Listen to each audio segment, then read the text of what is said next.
The hangar fell silent after Elizabeth Morgan's laughter. Every mechanic froze. Every hum of machinery seemed to hold its breath. The elegant CEO of Morgan Aviation stood facing Jack Harlow, the grease-stained mechanic who had dared claim he could fix her company's malfunctioning Gulfstream engine. A local garage mechanic thinks he understands aerospace engineering? Her words sliced through the air. This isn't changing oil in sedans, Mr. Harlow. That's a $15 million Pratt & Whitney engine. I need certified engineers, not. Her eyes swept over his coveralls. Overconfident handymen playing with toys they don't understand. Jack didn't argue. He simply wiped his hands on a rag, silent, unreadable. What Elizabeth didn't see beneath the worn uniform was a life he'd left behind, a life that once defined brilliance. At 38, his callous hands still carried the muscle memory of precision engineering. 5 years earlier, after his wife's sudden death, Jack had walked away from prestigious aerospace career to raise their daughter, Lily. Their life in Westridge was modest. An apartment above a diner, mornings filled with lunchboxes and homework, evenings with laughter and science projects. To the town, Jack was the best mechanic Miller's auto shop had ever hired. To those who'd once worked beside him, he'd been Dr. Jonathan Harlow, a propulsion systems pioneer. But that name and the recognition it carried stayed locked in a small metal box beneath his bed, next to a folded letter and medals he no longer needed. He had traded ambition for presence. And if that meant enduring people like Elizabeth Morgan's scorn, it was a price he'd gladly pay. Elizabeth, at 42, was the mirror opposite, the ice queen of aviation. Daughter of a military pilot turned entrepreneur, she'd inherited Morgan Aviation at 29 and turned it into one of the Northeast's elite private aviation firms. Her life was engineered like one of her aircrafts, flawless, fast, and utterly isolated. Her father's mantra still guided every choice. Morgan Aviation accepts nothing less than excellence. It had earned her awards, contracts, and fearsome respect, but no companionship. Even her cat, Churchill, knew better than to expect affection between quarterly reports and midnight strategy calls. Then came the storm. At 3:42 p.m. on a Friday, her operations director burst in, unannounced, a violation of every rule she enforced. The Sullivan Party's G650 is grounded in Westridge. Engine trouble. Nearest certified teams in Boston. For hours out. Elizabeth's stomach tightened. James Sullivan, tech billionaire, major client, potential expansion partner. Losing him wasn't an option. I'll go myself, she said. The drive through the storm was a blur of phone calls and contingency planning. By the time she reached Westridge, Sullivan's security detail had locked down the runway. He was pacing furiously, already calling competitors. Inside the hangar, Elizabeth found chaos. Local mechanics crowded around the jet, clueless. She snapped into command mode until she saw him, the same mechanic who'd fixed her Porsche months ago, Jack Harlow. What is he doing here? She demanded. Jack was called in. The supervisor explained. He's good with diagnostics. This isn't an alternator problem. Elizabeth cut in. Get him away from my aircraft. Jack looked up, calm as ever. The fault's in the digital fuel management system, he said evenly. Software conflict between the last update and emergency protocols. Elizabeth glared. And you determined that by checking the oil? Jack's jaw tightened, but he said nothing more.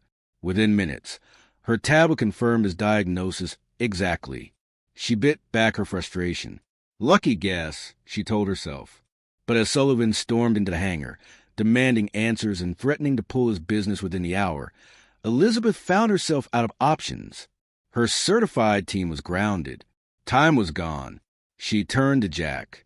You said you could fix it. How long? 20 minutes, he said simply. You'll be supervised every second. Fair enough. What followed stunned her. Jack's movements were methodical, confident, almost graceful. He connected a high-end diagnostic tablet, far beyond anything a small-town mechanic should own, and navigated complex aerospace code with ease. I need authorization, he murmured. Elizabeth hesitated, then entered her override code. For the first time in years, she broke protocol, and it felt right. When Sullivan approached, Jack didn't even look up. Final bypass sequence, sir. You'll be airborne in 15 minutes. His authority was so natural even Sullivan accepted it without question. 13 minutes later, the Gulfstream's engines purred to life. No alarms. No errors. Sullivan's pilot confirmed full functionality. Crisis averted. Elizabeth stood still, half relieved, half dazed. Jack had just saved her company's biggest client, and she'd nearly thrown him out of the hangar. Sullivan departed with grudging praise. When the jet vanished into the clearing sky, Elizabeth searched for Jack. She found him in the break room, washing his hands. About earlier, she began, but her voice faltered as she noticed a tattoo on his upper arm. Not art, but a schematic, a precise cross-section of the Pratt & Whitney PW1000 engine. "Where did you get that?" she asked sharply. Jack tugged down his sleeve. "A reminder of another life. That's a classified PW1000G variant. Only 15 engineers had access to those specs." 16, he said quietly. "I led the team that designed it." The name hit her like a thunderclap. Dr. Jonathan Harlow, the vanished aerospace prodigy. "You disappeared," she said. "The rumors, my wife died," he interrupted. "Brain aneurysm. No warning. One day, she was helping our daughter with homework. The next," he looked away, "I left the industry. Lily needed a father, not a name in trade journals." Elizabeth could only stare. In her world, people sacrificed everything for ambition. Jack had sacrificed ambition itself. Later, sitting in a small airport cafe, she confirmed it all on her phone. The awards, the patents, the disappearance. No scandal, no secret project. Just a widower who chose fatherhood over fame. For the first time in years, Elizabeth felt envy, not for success, but for peace. When Jack walked in moments later with his daughter, Elizabeth saw it firsthand. Lily, 12, bright-eyed, animated, explaining something about science as her father listened, utterly present. The tenderness between them made Elizabeth's throat tighten. Her own memory flashed. A blue ribbon from her childhood science fair, her father too busy to attend. She'd built her empire chasing that absent approval, mistaking achievement for love. Watching Jack and Lily, she finally wondered if she'd misunderstood what success really meant. Over the next few weeks, Elizabeth couldn't shake the image of Jack Harlow and his daughter. She returned to her penthouse and her perfectly scheduled life, yet silence followed her everywhere. The luxury, the power, even the polished skyline outside her glass walls now fell hollow. Every time her board praised her unmatched leadership, she heard Jack's quiet voice instead. Lily needed a father, not a name. Then one morning, she received a report that made her blood run cold. The very same fuel system fault that had grounded Sullivan's jet had reappeared, this time in 3 aircraft. The issue wasn't isolated. It was systemic. If it went public, Morgan Aviation could collapse overnight. Elizabeth called an emergency meeting. Her engineers debated, argued, guessed, but no one had answers. One man, however, had already fixed it once. Within the hour, Elizabeth was driving to Westridge. Jack was under a car when her sleek black sedan pulled into the shop. Grease smudged, sleeves rolled. He looked up with a faint smirk. "Didn't expect to see you back in my part of town." "I need your help," she said simply. That stunned him more than any insult could have. She explained the recurrence, the code faults, the pressure, the risk. He listened, brow furrowed, his calm focus replacing the mild amusement. "Sounds like a chain logic error from an outdated base sequence," he said finally. "The kind we used to write in the early prototype firmware. If your engineers are just patching it, they'll miss the trigger loop. Can you fix it?" "Yes," he said, "but not from here. I need full system access." Elizabeth hesitated. Letting an outsider, even him, into the heart of Morgan Aviation's proprietary systems was unthinkable. Yet the look in his eyes was steady, without ego or agenda, just certainty. "Fine," she said. "You'll work under my supervision, again." Jack smirked. Wouldn't have it any other way. For 3 sleepless nights, they worked side by side in Morgan Aviation's restricted lab.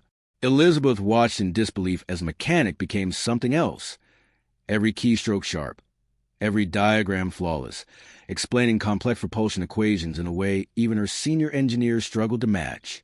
Somewhere between debugging loops and emergency coffee runs, she began to see more than brilliance. She saw patience, integrity, humanity. On the third night, while the rain hammered against the glass, the final line of code stabilized. The Engine's digital diagnostics showed clean. No failures. No looping triggers. "It's done," Jack said, leaning back, exhausted but smiling faintly. Elizabeth stared at the monitor, relief flooding her chest. "You just saved Morgan Aviation." He shrugged.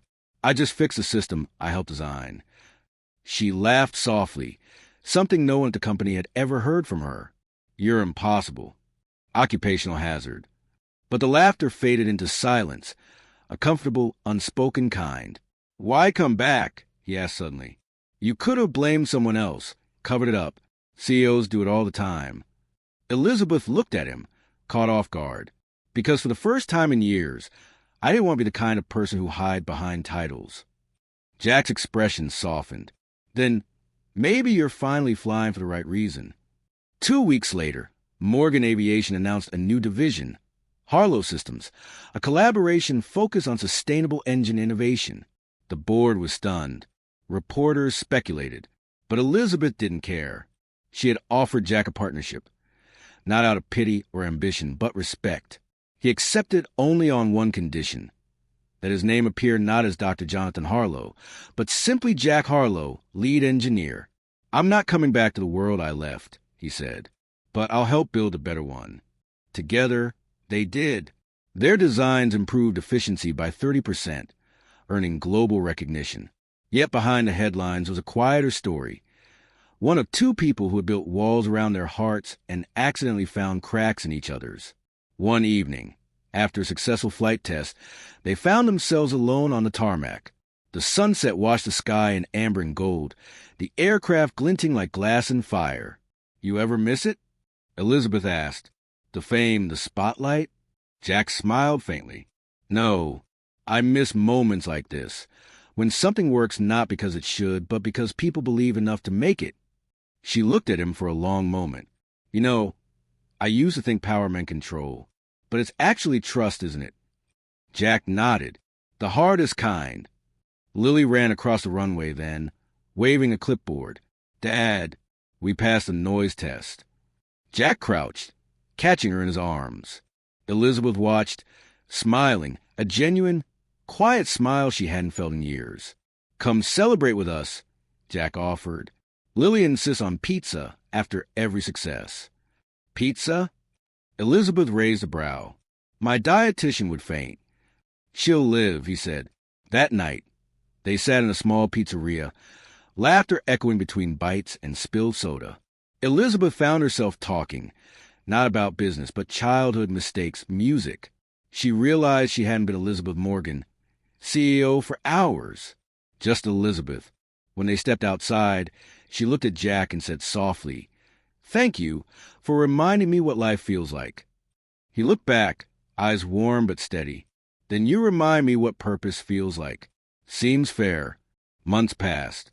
Their partnership deepened, both in work and in something neither dared name. The world called them the new age of aviation. But to each other, they were just two people rebuilding flight and faith. One morning, as a new prototype roared to life under a sunrise sky, Elizabeth stood beside Jack, wind tugging at her hair. He turned to her. "You know, you were wrong that day in Westridge." "About what?" "You said I was just a mechanic." She smiled. "And you proved me wrong." He shook his head. "No, you proved you could see beyond what the world told you to." She laughed, quiet and genuine. "Then we both fixed something broken." And for once, Elizabeth Morgan didn't feel the need to be in control. She simply felt free, standing beside the man who'd taught her that brilliance wasn't found in titles or power, but in humility, courage, and the choice to start again. As the jet lifted into the horizon, its engines purred with perfect harmony, a living testament to the two souls who had rebuilt not just a machine, but each other.